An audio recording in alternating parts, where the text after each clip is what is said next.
Denduluru MLA Chintamaneni దౌర్జన్యకాండకు సంబంధించి కూడా ఎవరైతే ఉన్నటువంటి న్యాయవాది ఏడుపుగంటి శ్రీనివాస్ ఉన్నారో ఆయనతో మాట్లాడుతాం. సార్ చెప్పండి, ఏ విధంగా చూస్తారు? ఒక నియోజకవర్గ ఎమ్మెల్యే మీ ఇంటిపై ఏకంగా ఒక రౌడీజం చేసినట్టు పరిస్థితి కూడా ఉంది. మీరు ఆల్రెడీ కంప్లైంట్ ఇచ్చారా? ఏం జరిగింది ఆ సిచ్యువేషన్? నేను ఈరోజు టూ టౌన్ పోలీస్ స్టేషన్లో కంప్లైంట్ ఇవ్వడం జరిగిందండి. ఆ కంప్లైంట్ రిసీవ్ చేసుకున్నట్టుగా పోలీసు వారు నాకు లెటర్ కూడా ఇచ్చారు.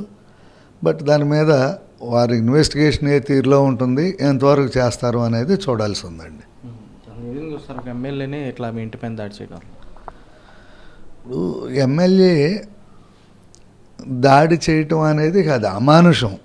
ఒక ఎమ్మెల్యేగా ఉండి అతను రోల్ మోడల్గా ఉండవలసిన వ్యక్తి ఆ విధంగా తప్పతాగి బుల్డోజరు వేసుకుని నా ఇల్లు పడగొట్టేయాలి, నన్నేదో చంపేయాలి అనే ఒకే ఒక కాన్సెప్ట్తో ఇళ్ల మీద పడటం అనేది సభ్య సమాజం హర్షించదని అయితే నేను అనుకుంటున్నా. అదేవిధంగా ఎమ్మెల్యే నా ఇంటి మీద పడితే దురదృష్టం ఏంటి అంటే, ఎమ్మెల్యే నా ఇంటి మీద పడినప్పుడు పోలీసులు ఉన్నారు.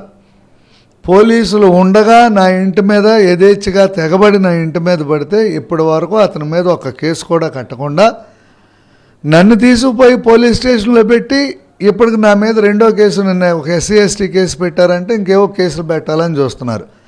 ఈ రకమైన దమనకాండ అనేది నేను ఎక్కడా చూడలేదు. ఇదే పరిస్థితి కంటిన్యూ అయితే ఈ లా అండ్ ఆర్డర్ అనేది ఎక్కడికి పోద్దో తెలియదు అనే అభిప్రాయం అయితే నాకు అనిపిస్తుంది. సార్, ప్రధానంగా చూసుకోవచ్చు, మీరు చేస్తున్నటువంటి ప్రెస్ మీట్లు కానీ కానీ చూస్తే కనుక అతను చేస్తున్నటువంటి అవినీతి అక్రమాలు బయట పెట్టినందుకే ఇలాంటివి జరిగింది అనుకోవచ్చు. అసలు ఖచ్చితంగా అంతేనండి. అతనికి నాకు అంతకు మించి మాకేం తగాదాలు లేవు. నేను లిక్కర్ మీద ఈ నియోజకవర్గంలో జరుగుతున్న దందా అంతా నేను పాత్రికేయుల సమక్షంలో వాళ్ళకి నేను సాక్ష్యాధారాలతో సహా ఇచ్చా. తర్వాత మట్టికి సంబంధించి మా నియోజకవర్గంలో ఏముంది అనేది కూడా సాక్ష్యాధారాలతో సహా ఇచ్చా. కనీసం పోనీ నేనేమైనా మాట్లాడితే నాకు ఏదైనా కౌంటర్ ప్రెస్ మీట్ పెట్టడం అట్లాంటిదో చేయలేదు, ఖండించలేదు. ఇంటి మీదకి దౌర్జన్యానికి వచ్చారు. ఇతని యొక్క మోడస్ ఆపరెండి ఏంటి అంటే, ఈ నియోజకవర్గంలో అతనికి ఎదురు ఎవరో నోరెత్తకుండా ఉండేటట్టుగా చేసుకుంటే అతని యొక్క అక్రమార్జన అనేదాన్ని యథేచ్ఛగా చేసుకోవచ్చు.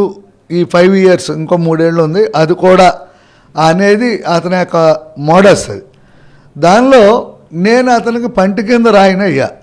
ఆ పంటి కింద రాయిన అవటంలో నా నోరు కూడా మూయించేస్తే, ఒక లాయర్ రోడ్డు ఎక్కితే కూడా ఎమ్మెల్యే నోరు మూయించాడు, ఇంకా మనకెందుకులే అని మొత్తం గమ్మును కూర్చుంటారు.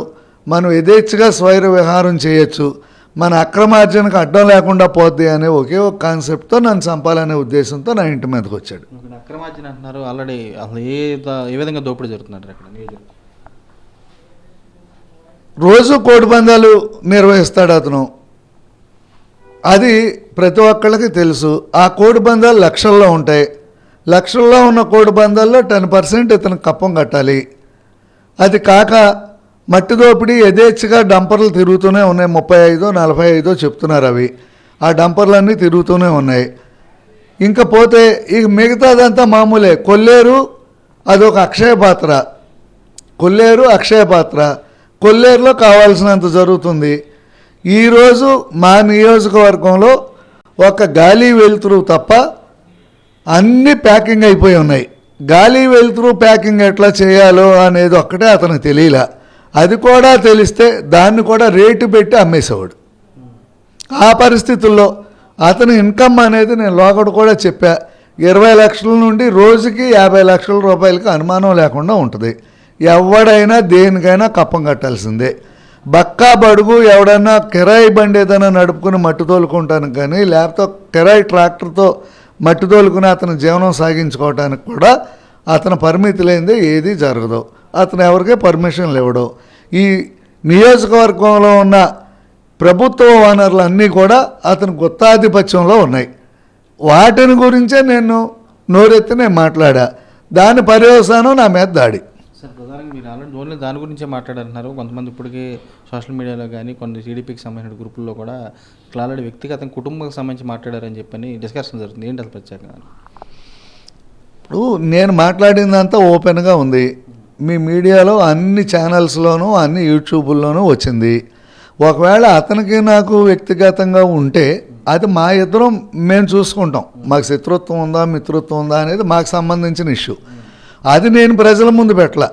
నేను ప్రజల ముందు 2 ఇష్యూస్ పెట్టా. నేను ప్రజల ముందు పెట్టిన ఇష్యూస్ 2. నేను తప్పైతే నా మీద మీరు చట్టపరంగా చర్యలు తీసుకోండి, లేదా ప్రతి ప్రెస్ మీట్ పెట్టండి.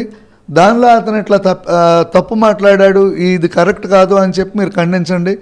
చట్టపరంగా మీకు అన్ని అవకాశాలు మీకు ఉన్నప్పుడు ఒక వీధి గూండాలాగా నువ్వు ఒక ఎమ్మెల్యే స్థాయిలో ఉన్న వ్యక్తివి తప్పతాగి ఇంటి మీద నా ఇల్లు కూల్చేస్తాను అని పట్టపగలు నువ్వు రాత్రి 10:30కి బుల్డోజర్ వేసుకుని వస్తే మీరేం ఇండికేట్ చేస్తున్నారు సమాజానికి? ఒక ఆటవిక రాజ్యాన్ని మీరు తలపిస్తున్నారు. ఇవాళ మనం డెమోక్రటిక్ సిస్టంలో ఉన్నావా లేదా? నేను ఒక న్యాయవాదిగా ఉండి నేను రోజు కేసుల్లో తిరిగేవాడిని. నేనే ఏంట్రా మనం ఎక్కడున్నాము ఏంటి అసలు ఇవాళ కామన్ మ్యాన్కి సెక్యూరిటీ లేదు అంటే నాకన్నా ముందు ప్రజలే గమనించి మాట్లాడటం మానేసినట్టున్నారు మా నియోజకవర్గంలో. నేను అది గమనించుకోకుండా నేను ఉన్నట్టు మాట్లాడాలి అని చెప్పి నేను ప్రెస్ ముందుకు వచ్చా. ఉన్నట్టుగా మాట్లాడటమే తప్పంటే ఇంకా అంతమించి నేనేమీ చేయలేను. ఎన్ని గంటలకు అసలు ఇన్సిడెంట్ ఎలా జరిగింది? రాత్రి ఎన్ని గంటలకు అసలు చూస్తే కనుక మీ కుటుంబ సభ్యులు కూడా బిక్కుమంటూ గడిపాము, భయానక వాతావరణం ఉన్నారు, అసలు ఏం జరిగింది? రాత్రి 10:30 ఆ ప్రాంతంలో వచ్చారండి వీళ్ళు. రావటమే మేము చూసేసరికి ఈ రోడ్డు ఆ చివరేమో అతను కారు అడ్డంగా పెట్టాడు. ఇక్కడికి వచ్చేసరికి ఆ 200 మిషన్ హిటాచియో ఏదోనంట పెద్ద ప్రొక్లైనరు, దాన్ని ట్రాలీ మీద తీసుకొచ్చి దాన్ని దింపేసి ఈ సందు చివర పెట్టారు. పెట్టి బయట బూతులు తిట్టడం ఇది మొదలుపెట్టారు. మొదలు పెడితే ఆ పోలీసులు కూడా వచ్చున్నారు. మేము కూడా నువ్వు ఇది పద్ధతి కాదు అని చెప్పి మేము కూడా అతన్ని మందలించడం, హెచ్చరించడం, అడ్డగించడం కూడా జరిగింది. ఎందుకంటే మేము ఒకవేళ పోలీసులు రారు, మమ్మల్ని మేము కాపాడుకోవటం ఎట్లా అనేది నాకు న్యాయవాదిగా నాకు తెలుసు. చట్టం ఏ పరిమితులు ఇచ్చింది, నన్ను నేను కాపాడుకోవటానికి ఏం చేయాలో నాకు తెలుసు.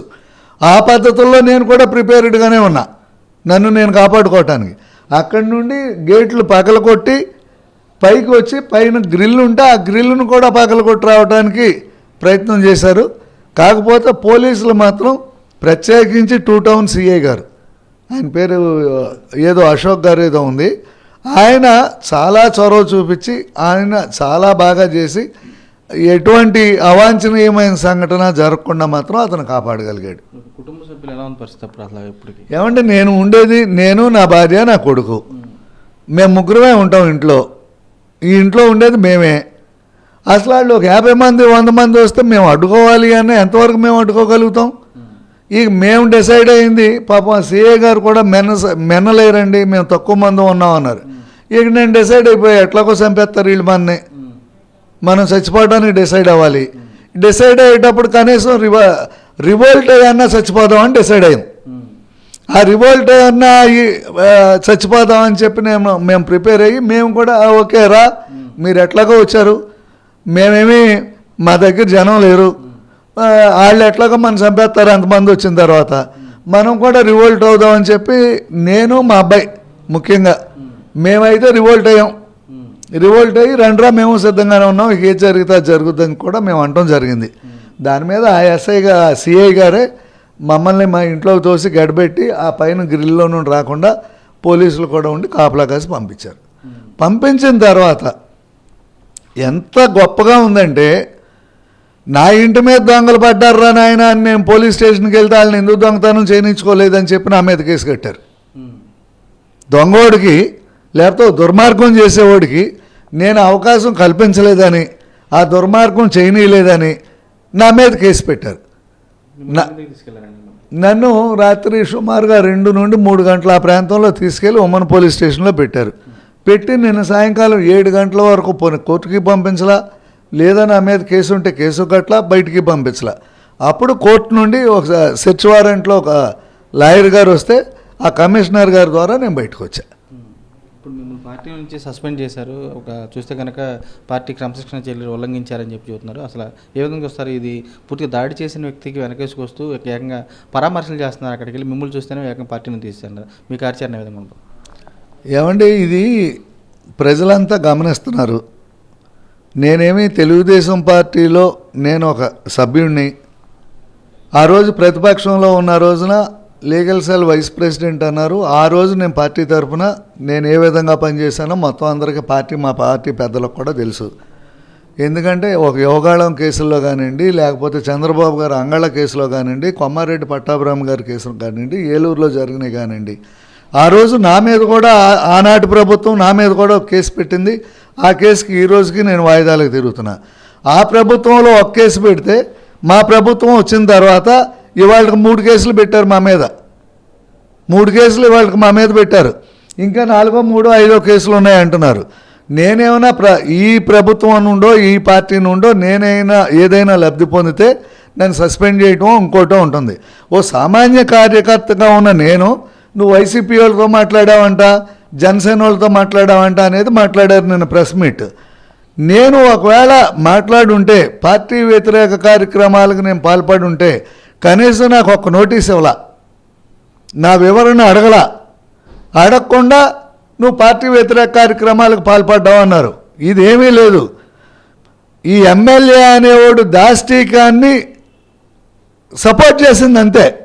అంటే దీన్ని బట్టి ఏంటి అంటే నాకు అర్థమైంది, ఎమ్మెల్యే అనేవాడికి ఆ ఏరియాని రాసి ఇచ్చేశారు, దారాదత్తం చేశారు. నువ్వు దాచుకో, అతన్ని ఎవరు అడగకూడదు. ఏదో పోకిరి సినిమాలో ప్రకాష్ రాజ్ గారు డైలాగ్ ఉంటుంది, నువ్వు గిల్తే గిల్లించుకోమని. నియోజకవర్గంలో ఉన్న ప్రజలందరూ కూడా ఎమ్మెల్యే గిల్తే గిల్లించుకోవాలంతే, ఎదురు మాట్లాడకూడదు. ఆ ఎదురు మాట్లాడలేకుండా అంత ఆత్మాభిమానాన్ని చంపుకొని మేము ఏ రాజకీయ పార్టీ అయినా ఒక న్యాయవాదిగా ఆ బానిసత్వం నేను పడాల్సిన అవసరం కూడా నాకు లేదు. దాని గురించి నాకు ఎటువంటి విచారం కూడా లేదు. సార్, ప్రధానంగా నేను చూసుంటారు, ఆల్రెడీ మిమ్మల్ని 15 గంటల పాటు ఆల్రెడీ స్టేషన్లో ఉంచారు. చూస్తే కానీ అక్కడ ఉన్నటువంటి వచ్చిన న్యాయవాదులు కానీ వీళ్ళు కానీ ఆందోళన చేస్తే కానీ తర్వాత కలవనిచ్చారు. ఏదైనా ఒక న్యాయవాదికి రక్షణ ఉందనుకోవచ్చు అక్కడ పరిస్థితి. న్యాయవాదే కాదండి, పట్టపాకలు నేను న్యాయవాదిగా ఉన్న ఇంటి మీదకే దొమ్మి చేసి దాష్టీకం చేస్తే ఈ పోలీసులు చేష్టలుడికి మాట్లాడకుండా కూర్చున్నారు. ఎస్పీ గారి కార్యాలయానికి పర్లాంగ దూరం ఉంటుంది నా ఇల్లు. ఎస్పీ గారి కార్యాలయానికి పర్లాంగ దూరంలో ఉన్న ఈ ఇంటికి ప్రొక్లైన్ వేసుకొచ్చి ఇల్లు పడగొట్టేస్తానని చెప్పి మీడియా ఎదురుగా పోలీసు సిఐలు, డిఎస్పీలు, ఎస్ఐలు ఉన్న దాంట్లో నువ్వు పడగొట్టే ఇల్లు అని చెప్పి ఒక వ్యక్తి ఆ విధంగా మాట్లాడుతుంటే చేష్టలుడికి చేతకాక అచేతనంగా పోలీసు వ్యవస్థ దిగజారిపోతే ఇవాళ ఎవరినాళ్ళు కాపాడుకోగలిగితే కాపాడుకోవాలి. వ్యవస్థలు ఏ వ్యక్తికి కూడా సెక్యూరిటీ ఇచ్చే పరిస్థితి కానీ కాపాడే పరిస్థితుల్లో కానీ లేవు. నేను మీ ద్వారా అందరికీ విజ్ఞప్తి చేసేది ఏంటంటే, మా దెందులూరు నియోజకవర్గానికి సంబంధించి ప్రతి వ్యక్తి నీ యొక్క సొంత శక్తిని పెంచుకోండి, మిమ్మల్ని మీరు కాపాడుకోండి, లేకపోతే మీకు ప్రభుత్వం నుండి రక్షణ అనేది దొరకదు అని నేను చెప్పదలుచుకున్నా. ప్రధానంగా ఇప్పుడు సంబంధించి భవిష్యత్ కార్యాచరణ ఎలా ఉండబోతుంది మీద? అసలు ఇప్పుడు పోరాడుతూనే ఉంటారు, నిజంగా సమస్యలపైన గొంతు వినిపిస్తూనే ఉంటారు. అసలు ఇంకా నేను 100% నా పోరాటం నేను ఆపను. నేను పోరాడుతూనే ఉంటా. ఇతని యొక్క దౌర్జన్యాలు, అక్రమాలు, అతని యొక్క అనాయితిక సంపాదన వాటన్నింటి మీద ఎప్పటికప్పుడు నేను ప్రెస్ ద్వారా ప్రజల దృష్టికి తీసుకెళ్తానే ఉంటా. అదేవిధంగా చింతమనేని విముక్త దెందులూరు నియోజకవర్గం నా ఏకైక జయం. ఆ విధంగానే నేను పనిచేస్తాను.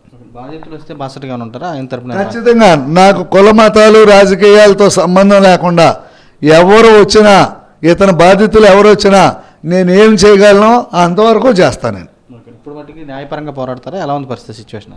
నేను న్యాయపరంగా పోరాడతా. నేను ఉన్నాయన్నీ కూడా నేను సామాజికంగా కూడా నేను ఏం చేయగలను, నాకు కలిసి వచ్చే వాళ్ళు ఎవరైతే ఉన్నారో వాళ్ళని కలుపుకుంటూ సామాజిక పోరాటం చేస్తా, న్యాయ పోరాటం చేస్తా. నేను వదిలిపెట్టే ప్రసక్తి లేదు, ఒక్క అంగుళం వెనక్కి తగ్గే ప్రసక్తి కూడా లేదు. నాకు ఈ సభ్యత్వం కూడా తీసేసి నాకు మరింత విముక్తిని కలిగించింది మా పార్టీ కూడా. నేను ఆ విషయంలో మా పార్టీ అధిష్టానానికి ధన్యవాదాలు కూడా తెలియజేస్తున్నా. ఆ విధంగా నాకు ఫ్రీనెస్ ఇచ్చినందుకు నేను రెట్టించిన ఉత్సాహంతో నేను ఇంకా పనిచేస్తా, ఇంకా ఇతని అక్రమాలను బట్టబయలు చేస్తా.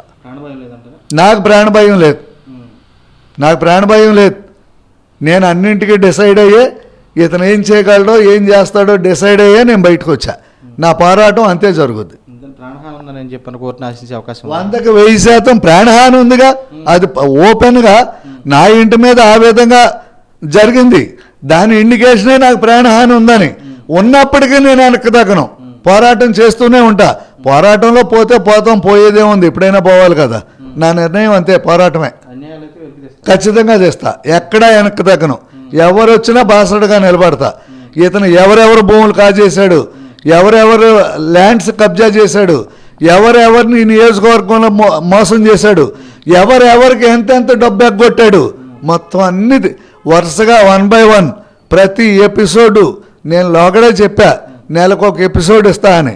నెలకొక ఎపిసోడు, ఎలక్షన్ల వరకు 34 ఎపిసోడ్లు, 36లో 2 వదిలా, ఇంకా 34 ఎపిసోడ్స్ ఉంటాయి.